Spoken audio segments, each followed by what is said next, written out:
Selamat siang teman-teman, berjumpa lagi dengan aku Yani Damanek di channel Yani Damanek 147. Jadi hari ini kita masih dalam satu topik bahasan yang sama ya teman-teman, yaitu kita akan membahas kembali mata kuliah filsafat pendidikan.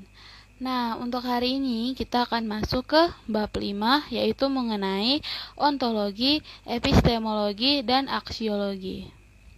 Apa yang akan kita bahas dalam materi hari ini? Hari ini kita akan membahas mengenai apa itu ontologi, apa itu epistemologi, apa itu aksiologi. Oke, pertama kita masuk ke materi pertama, yaitu apa itu ontologi. Jadi teman-teman, kata ontologi berasal dari perkataan Yunani, yaitu ontos, being, dan logos, logi dan logik. Jadi ontologi adalah theory of being, gua being, atau teori tentang keberadaan suatu benda yang dianggap ada, atau ilmu tentang apa yang ada. Ontologi diartikan sebagai suatu cara cabang metafisika yang berhubungan dengan kajian mengenai eksistensi itu sendiri. Ontologi mengkaji sesuai yang ada sepanjang sesuatu itu ada. Nah, ontologi merupakan ilmu pengetahuan yang paling universal dan paling menyeluruh. Penyelidikannya meliputi segala pertanyaan dan penelitian yang lebih bersifat bagian. Ia merupakan konteks untuk semua konteks lainnya. Istilah-istilah yang penting yang terkait dengan ontologi yaitu yang ada atau being, kenyataan atau realistis, eksistensi atau eksisten, esensi atau essence, substansi atau substance, perubahan atau change, tunggak atau one, jamak atau many. Yang kedua, dasar ontologi. Ontologi merupakan salah satu di antara lapangan penyelidikan kefilsafatan yang paling kuno. Awal pikiran Yunani telah menunjukkan munculnya perenungan di bidang ontologi. Dalam persoalan ontologi, orang menghadapi persoalan bagaimana kita menerapkannya segala sesuatu yang ada. Akal merupakan salah satu anugerah dari Tuhan Yang Maha Esa. Nah, kemudian di bagian B yaitu apa itu epistemologi. Oke, yang pertama apa itu epistemologi? Secara epistemologis, epistemologi berasal dari dua suku kata atau dalam bahasa Yunani, yakni epistern yang berarti pengetahuan atau ilmu atau logos yang berarti disiplin atau ilmu. Dalam kamus Webster disebutkan bahwa epistemologi merupakan teori ilmu pengetahuan atau sains yang melakukan investigasi mengenai asal-usul dasar, metode dan batas-batas ilmu pengetahuan. Metode epistemologi. Metode epistemologi adalah suatu metode yang menyimpulkan pengelolaan hasil observasi dalam suatu pernyataan. Metode deduktif adalah metode yang mengumpulkan bahwa data-data hampir sama atau lebih lanjut dalam suatu sistem penyelesaian yang runtut. Metode pastifilisme yang dipelopori oleh Auguste Constant pada tahun 1998 sampai 1951. Metode ini berpangkat dari apa yang diketahui dan yang pasif. Kemudian ada metode kontemplatif dan yang terakhir ada metode dialogis. Persyaratan epistemologi. Yang pertama yaitu ilmu mensyaratkan adanya objek yang diteliti, baik yang berhubungan dengan alam atau kosmologi maupun tentang manusia atau biososial. Kemudian ilmu mensyaratkan adanya metode tertentu yang di dalamnya berisi pendekatan atau teknik tertentu. Metode ini dikenal dengan istilah metode ilmiah.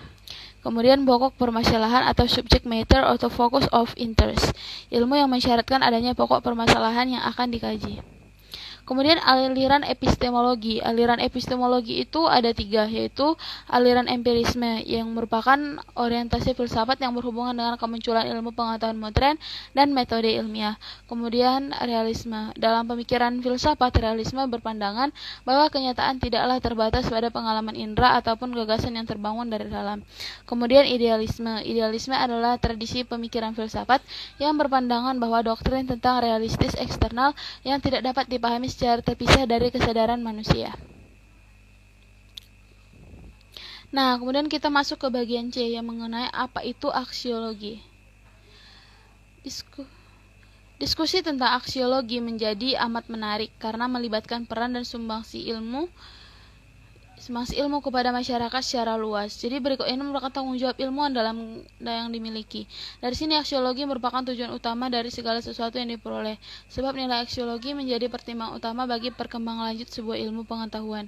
Yang dibahas dalam aksiologi ini adalah etika dan estetika. Etika. Istilah etika berasal dari kata ethos atau bahasa Yunani yang berarti adat kebiasaan. Dalam istilah lain, para ahli menyebutkan dengan moral juga kebiasaan, namun kedua kata ini memiliki arti berbeda. Etika bersifat teori, sedangkan moral bersifat praktik. Etika mempunyai cabang filsafat yang membicarakan perbuatan. Etika itu ada etika ilmiah, etika objektif, etika universal, etika sosiokultural, etika ilmiah, dan etika kritis. Kemudian estetika. Estetika hampir tidak berbeda. Estetika berbicara tentang indah atau tidaknya sesuatu. Tujuannya adalah menemukan ukuran yang berlaku umum tentang apa yang indah dan tidak indah. Istilah estetika dipopulerkan oleh Alexander Gendel Bunker pada tahun 1914 sampai 1762 melalui beberapa uraian yang berkembang menjadi ilmu tentang keindahan karya Encyclopedia pada tahun 2001 atau 1999. Bulgaria menggunakan istilah estetika untuk membedakan antara pengetahuan intelektual dan pengetahuan indera. Estetika memiliki nilai-nilai yang berkaitan dengan kreasi seni dan pengalaman-pengalaman yang berhubungan dengan seni. Teori estetika itu dapat dibagi menjadi 3, yaitu dia itu memiliki karakteristik. Yang pertama itu bersifat abstrak, merupakan kualitas inheren pada objek. Kemudian polaritas, yakni baik buruk, indah, jelek, benar, dan salah. Kemudian bersifat hierarkis, nilai kesenangan, nilai vitas, nilai kerohanian, dan nilai kekudusan. Oke teman-teman, demikian video bab 5 tentang hari ini. Semoga dapat bermanfaat apa yang telah dijabarkan tadi. Untuk video selanjutnya nantikan di minggu depan. Dan jangan lupa untuk selalu memantau channel ini. Semoga apa yang saya sampaikan tadi dapat bermanfaat untuk teman-teman semua. See you next week. Bye-bye.